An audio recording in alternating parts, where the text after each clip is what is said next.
আসসালামু আলাইকুম। আজকে অঙ্কের সমাধান করব ১৩ থেকে ১৬ পর্যন্ত। অনুশীলনী ৯.১ এ যে ত্রিকোণমিতি অঙ্ক আছে, এই অধ্যায়ে ১৩ থেকে ১৬ পর্যন্ত অঙ্কের সমাধান দেখাবো। খুব সহজে এবং সবথেকে বেশি এই প্রশ্নের মধ্যে কমন আসে। তবে আপনারা ত্রিকোণমিতি অঙ্কর চ্যাপ্টারটা যদি ভালোভাবে করতে পারেন, তাহলে খুব সহজেই ১০ থেকে ১৫ মার্ক কভার করা যায়। তো আসেন আমরা এই অঙ্কগুলো খুব সহজে কিভাবে করব।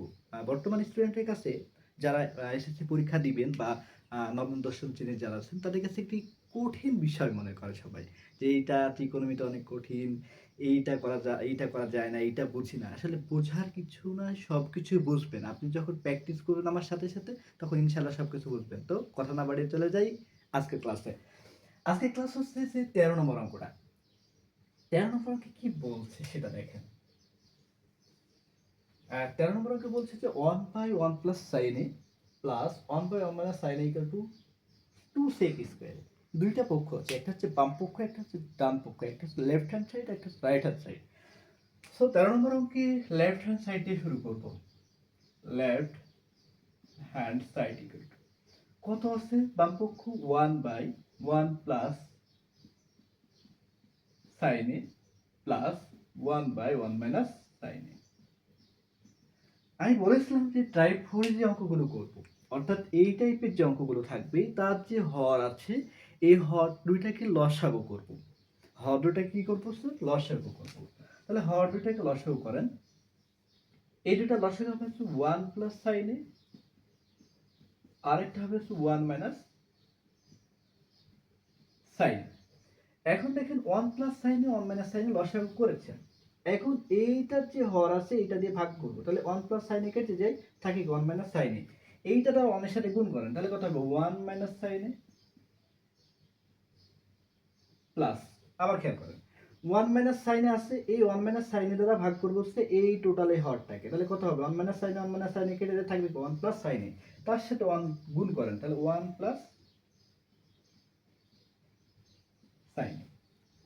এখন এইখানে দেখেন যে সাইনে আছে মাইনাস আর এখানে সাইনে প্লাস, তাহলে মাইনাস প্লাস কেটে যায়, থাকে কি 1 প্লাস 1। 1 প্লাস 1 সমান কত? ১ আর ১ যোগ করলে ২। তাহলে 1 প্লাস 1 ইকুয়াল টু 2। দেখেন তো এইখানে a plus b into a minus b আছে কিনা? a plus b into a minus b এর সূত্রটা কি ছিল মনে আছে কি আপনাদের? a plus b into a minus b equal to a square minus b square. ঠিক আছে, তাহলে কি হবে? 1 square minus sine square, 1 square minus sine square মানে কি 1 মাইনাস সাইন স্কোয়ার। তাহলে 1 মাইনাস সাইন স্কোয়ার। এখন আমরা যে সূত্রটা দেখেছিলাম sine square theta plus cos square theta equal to 1, এখানে আছে কি 1 মাইনাস সাইন স্কোয়ার থিটা এ, তাহলে কি 1 minus sine square A equal to cos square. Okay, 2 by cos square. যদি এটা না বুঝেন আরেকবার দেখেন, এই sine square A plus cos square a equal to 1, তার মানে 1 এই সাইন যদি এই পাশে চলে যায়, তাহলে cos square a equal to 1 minus sin square a। 1 minus sin square a equal to কত? ওই যে cos square a, cos square a বসে। এখন 1 by cos a equal to হচ্ছে sec a। তার মানে কি 1 by cos square a equal to sec square a। তাহলে 2 1 বাই cos মানে হচ্ছে sec স্কয়ার a। এইটাই হচ্ছে আপনার রাইট হ্যান্ড সাইড, এটা হচ্ছে আপনার ডান পক্ষ। এখন যদি আমরা 14 নম্বর অঙ্কের সমাধানে আসি, 14 নম্বর দেখেন এই একটা পক্ষ আছে, এই একটা পক্ষ আছে, একটা বাম পক্ষ একটা ডান পক্ষ। চলুন বাম পক্ষ নিয়ে অঙ্কের সমাধান শুরু করি। Left hand side equal to 1 by cosec a minus 1 minus 1 by cosec a plus 1। এটা হচ্ছে আপনার বাম পক্ষ। এখন দেখেন cosec a minus cosec a plus দুইটা হর আছে, এই দুইটা হরে কি করব? লসাগু করব। টাইপ 4 এর অঙ্ক হচ্ছে যে হর দুইটা লসাগু করলেই পরে ক্যালকুলেশন করলে অঙ্কের সমাধান হয়ে যায়। তাহলে আসেন হিসাব করি। তো লসাগু করেন cosec a